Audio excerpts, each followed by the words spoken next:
Si on veut penser la question de la civilisation, de la durée de notre civilisation, de l'existence même de notre civilisation, elle naît quand ? Elle croît comment ?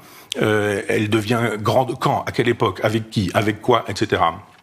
12e siècle, prenez une carte de l'Europe et regardez le nombre des abbayes cisterciennes qui se créent au 12e siècle. C'est extraordinaire. Vous voyez une espèce de floraison sur la totalité de l'Europe et vous vous dites, bah oui, civilisation chrétienne. C'est moi, l'athée, qui vous le dis. Notre civilisation est chrétienne. C'est même sidérant qu'on soit obligé de le dire.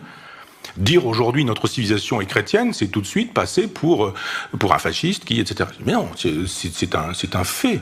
C'est un fait d'évidence. Et on construit quoi aujourd'hui ?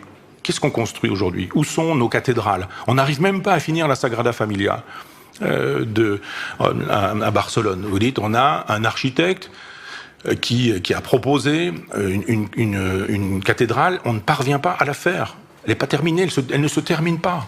Le premier qui a décidé aujourd'hui d'installer un hypermarché avec une 50aine de magasins, il vous fait sortir ça du sol en 6 mois.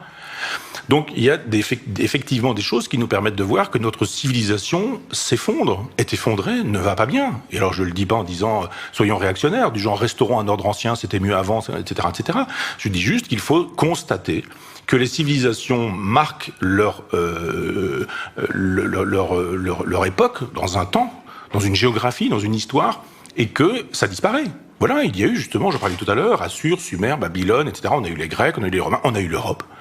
L'Europe, ça démarre avec Constantin, 4e siècle après Jésus-Christ, et ça s'effondre. Bon, je ne vais pas donner le détail de décadence, j'y travaille, mais je veux dire, ça s'effondre, il y a des processus particuliers qui montrent pourquoi, quand, comment ça s'effondre, et puis à un moment donné où effectivement on voit que nous ne créons plus rien, nous ne produisons plus rien, et que nous sommes dans un nihilisme généralisé. Donc quand nous aurons compris que cette civilisation est en bout de course parce qu'elle ne produit plus rien, et c'est ainsi. Une civilisation, c'est vivant, c'est une espèce de corps vivant, et il est normal qu'on fasse son deuil un jour de quelque chose qui n'existe plus. Donc d'autres civilisations sont prêtes. L'islam, qui est une civilisation déterritorialisée, mais peut-être aussi l'Inde, mais peut-être aussi la Chine, et qui sont des continents avec des spiritualités.